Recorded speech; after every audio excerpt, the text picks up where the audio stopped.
Happy Friday, everybody. Friday's are for Fantastic Four, and in a move that even surprises myself, I have a haul that consists of mostly Fantastic Four books. I know you're thinking, Gino, what the hell? Why? What is happening here? I know, it's crazy, but that's just where we are. So, most of this haul here, this stack here, except for these two books right here, are all Fantastic Four, and I'm actually just going to start with these two books because they're the outliers here. So I went back to BAM, aka Books A Million, and I wanted some more of that Fantastic Four run that I was kind of talked about, that I was reading some of. I don't know how much I talked about it, but I showed some of the books off. So I went back and I snagged a bunch of them. There's actually still at least one other issue that I didn't grab, but I may get that at some point. I don't know. But anyways, here is, this one is X-Men Apocalypse vs. Dracula, part 1 of 4. This is from 2005, 2006-ish, I think. I don't remember. I looked it up, but I couldn't remember. But I remember when this dropped, but I just didn't care enough to like pick it up. So I saw it. BAM had it for $1. I'll check it out. It's Apocalypse, Dracula. Let's do it. And then we got Wildcats number 3. I am checking out this Wildstorm. Of course, I don't know what's to say. Bittersweet. I don't know. Pros and cons of this one. Con. Scott Lobdell was on this book. I already talked about him. Pro, look at this cover. I recognize this cover, or the artist, instantly. If you just look at the character, and then another tag, Chris Bachalo and Scott Williams on this as well. So, yes, I mean, you got Scott Lobdell, but I'm working on the Wildcats run, so this is kind of going with it. Now, on to Why You're Here. Maybe Why You're Here, I don't know. We have some Fantastic Four, and I got a lot to talk about with Fantastic Four. So let's kind of go through that as I show off these. So here is number 10, A Mind in Change, A Team in Turmoil. Enter the Trapster. Actually, I haven't read much about the Trapster, so that'd be interesting. And then jump up to 13, we got Ronin Returns with a Vengeance. And one of the biggest, okay, so this is weird. First of all, it's Fantastic Four.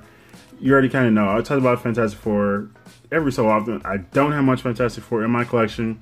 It's usually pretty specific stuff, either certain creators. I have the Dwayne McDuffie issue. So it's like this 10-issue run written by Dwayne McDuffie, rest in peace, with covers by Michael Turner, rest in peace. So I have all those. And I think the X-Men are in part of those ones or some other issues. But there are a few issues where the X-Men are involved. So I have those as well. And with Storm and Black Panther at least. And just some other ones. There's a few others that I added onto my want list that have some other storylines that I was like looking through and just kind of came across that I'm interested in. So, but those are older books. So, Fantastic Four, and here is 14, or Ronin.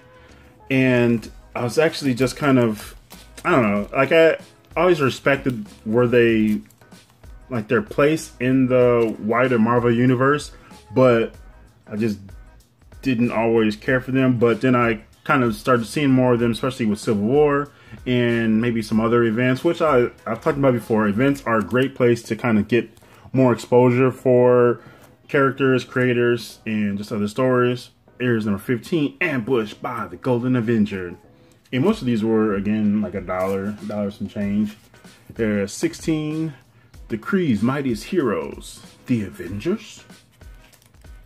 But I think my favorite two members are the Storms, Sue and Johnny. And then I've talked about the Invisible Woman miniseries from last year, which I thought was a dope read, dope 5-issue read. I recommend checking that out if you want to see some more stuff with Sue Storm. And got an appearance from Black Widow in there as well. It's a cool story. Here's 17, In the Negative Zone. And then the big draw for this is Salvador LaRocca is a incredibly dope artist, and all his work from around this era was just, seriously, just some of his greatest stuff. Just the way his style, like the line work for all of his characters was dope. I think now in more recent times, especially when you go back to his Iron Man run from a few years ago, and there's 20, I already have 19, so that's why there's a gap in there. And I picked a 19, I don't even know, a long time ago for $1. I found that somewhere. But I think I just looked back at his Iron Man run. I think it was Invincible Iron Man. And he kind of went to a more, what's the word? Like his character work, his line work for his characters is a lot squared off, a lot more squared off. And I mean, that was fine too. It wasn't a problem. But the only issue that I found issue with was, I think it was the color. The colorist didn't, I don't know, something about the way the colorist made his work look. It kind of wore off on me after a while. But here's 21. I like the purple and green there. And there's something I noticed when I was flipping through them. Here's 22. The coloring for the title usually matched, was paired off pretty good with this one, except for that one. But generally did pretty well. And I like the purple look as well. So it usually one of the colors matched up with the corner art. So I just thought that was a nice touch. So 21, 22. Here is 23. And I'm pretty sure that's Awesome Android. But I could be wrong. I have not seen that being in a while. Chaos at Comic-Con, at a Comic-Con. There's 24. And jump up to 34. And I did, the last time I was there, I picked up, I think it was a couple issues in the 20s, and 34, I think 36 and 37, maybe. And then here is 40. We get into some new creative teams here, but this one also has more on it as well. So no more Claremont, and Claremont is an iconic figure in comics. What he did for the X-Men will be just iconic forever, but he is one wordy bastard. As honestly, there's I want to do, I don't know, somebody should have a discussion just on that, because he did what a lot of Stan Lee, what I think Stan Lee did too at times, was there was like, you just writing, and it was just incredibly descriptive, but too descriptive for comics, in that you're describing stuff that is show don't tell kind of thing. So it was just too much, like just too much words, like just cut it down. And it was just incredible. But there's 40. And we got 45.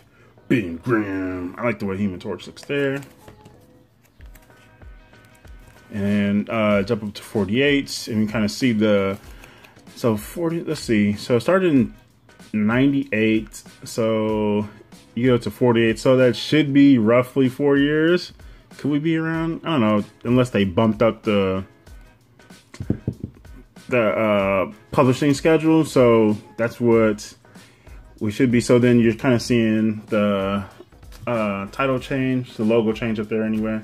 So then 48, and then we jump up to 53. Now I do have 50. Wait, there's 54. Or 55, I mean. I think I have 54, which is the 100-page monster.